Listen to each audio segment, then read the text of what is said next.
The woods. I love it here.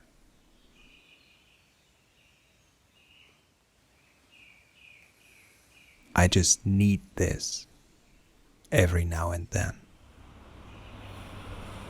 Not to escape though.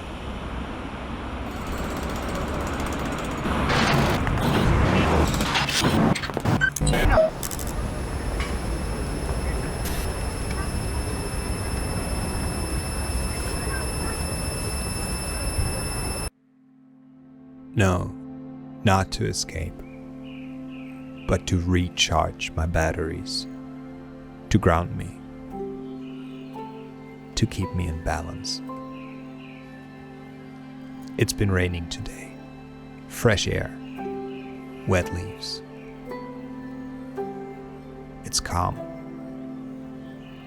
peaceful.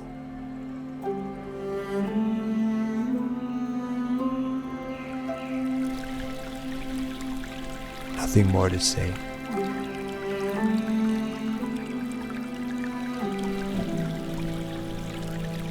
The woods.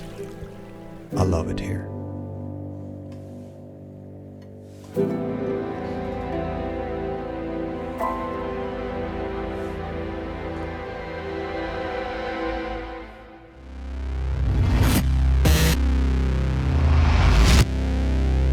Hello and welcome here on Random Rotation. I hope you're all doing well. Let's just jump right into it and talk about what we just saw. Me and my buddy Yusuf drove around the other day to get some shots for that intro piece that you just saw. Not everything worked like expected, but that's almost always the case when you're out there, right? And we did it because I needed a short sequence to do a review for this Dehancer plugin. You can find the link to this website in the description below. I am using it on a Windows machine, but you can also get this plugin for macOS. Full disclosure, I didn't have to pay the version I was testing out. The Dehancer team reached out to me and asked if I would like to do this review video, which I happily did because, honestly, it's a pretty cool tool. If I would have to compare it to something else on the market, I would most likely say FilmConvert. But that's not a bad thing. I love working with FilmConvert. I think it's pretty great. Let's now jump over into DaVinci Resolve because that's our host application for the Dehancer Pro plugin. In this video, I only want to give you a brief overview of the tool and show you a couple of examples. So please don't expect to see an in-depth Dehancer tutorial. A video like that would be much longer because there is a lot to talk about. Also worth mentioning is that on this project, I always started with the last node in my node tree, which houses Dehancer, and then added my primary node. Usually I wouldn't advise doing it this way, to be honest, but in this particular case it was important to me to see what Dehancer alone can do and how difficult it would be to achieve a look that I'm happy with. I only had to do some minor tweaking, just very few clicks in the primary node on top of that, and I was very pleased with what I got. Alright, enough talking. Let's move on to my first example. This cute clip here. Let me show you this before. And then I added Dehancer first, which already gave me a pretty cool look that somehow reminded me of the movie Platoon from 1986. Have you ever seen that? If not, it's good. It's a good movie. Watch it. I myself haven't watched it in a while, but I remember a lot of desaturated greens and browns, which, let's face it, is not really unusual for a Vietnam film. Anyway, I wanted to bring the green back a bit and also added a tiny bit of contrast in my primary node. And that was it. Now let's take a closer look at Dehancer. First thing you need to do here is to choose your input source. In this case, I worked with Rec 709. It is possible though to select your camera. In my case, it's the Sony a7 III, but I'm used to shoot in S-Log2 or with my own custom settings and not with HLG 1, 2, or 3. So I stayed with Rec 709 and that worked just fine. In the film section, you can choose from a variety of film stock emulations. I choose to go with this Lomochrome Metropolis XR 100 to 400, but that took me a while. I mean, this is a pretty long list. Don't you agree? Let me quickly show you some different film profiles. This one, Fuji Eterna, I like that. Or this here. Alright, but now back to my Lomochrome Metropolis film stock, which I used in all the wood scenes of this piece. Yeah, that's the film section. You can always disable stuff that you don't need. Let's say you want to use Dehancer's film grain, but not the film emulation, then simply disable it. Or let's say you worked on the black point in the expand section of the plugin and later realize, whoops, that was a mistake. No problem, disable it. And moving on, we have the print section. Here you can work on the exposure, tonal contrast, color density, saturation. You don't need me to read this for you, right? I added some film grain here, but the default amount is 20, which is a bit much for me. You can see it very good. Let me zoom in here for you and the highlights.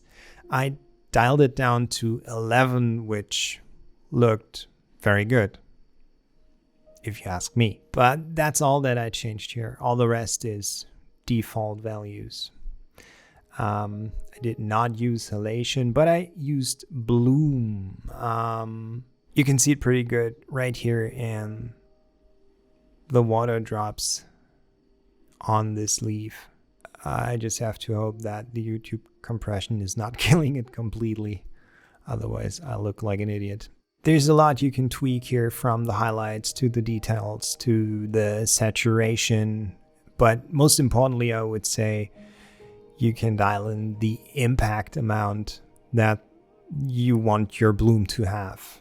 80 was a pretty nice value for me. And all the rest down here was not used at all for this clip. That was your super quick Dehancer overview. And as you can see, I only had to do super minor tweaks here in the primary note. I worked a little bit on the color and added a slight bit of contrast. That's it. Cool. And now let me show you one more clip from the woods. This here maybe. Again, I used Lomochrome Metropolis XR 100 to 400 as my film stock profile, just to make sure everything looks consistent.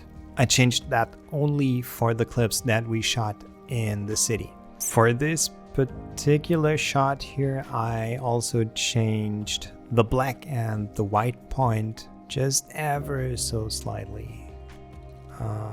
And what else did I change? Film grain, no. Oh yeah, the bloom. I disabled the bloom. In this case, I did not like the look here on the lens. Let me enable it for a second. There you have it. I don't know. It's not bad, but I don't know. Somehow I think it looks better without the bloom in this case. Primary note was added later on, like I said, and I also added this third note here that is only affecting my skin tone. It's not even a perfect mask, but hey, it works. And when it works, why should I make it more complicated than I need to? Now, for my last example, let me show you some city stuff here. Like I said, I used a different film emulation profile for all this city stuff. That's the main difference between those shots and the ones in the woods. Kodak Supra 100 was my profile of choice in this case. And yeah, also I bumped up the film grain amount quite a bit to 27, which is pretty aggressive. That's not the type of grain you're looking at and say, whoa, that's pretty. It's more like dirty and blah. But that was the idea, you know, together with the sound mix, the viewers should feel the pure dirtiness of the city. That could have worked out a little better. I'm the first to admit that. This simply is not a dirty part of our city, but we were simply running out of time and had to work with what we got. And it is not the end of the world, let's be honest. One more time, before and after. All I had to do in this case was to lower the saturation a tiny little bit. And that is it for this week. I can honestly say I liked working with the Dehancer plugin. And no, I don't say that because the Dehancer people want me to. It's just the truth. I like the workflow and I like the results that I got. Simple as that. If you also want to try it out, link is down in the description. If you liked this video,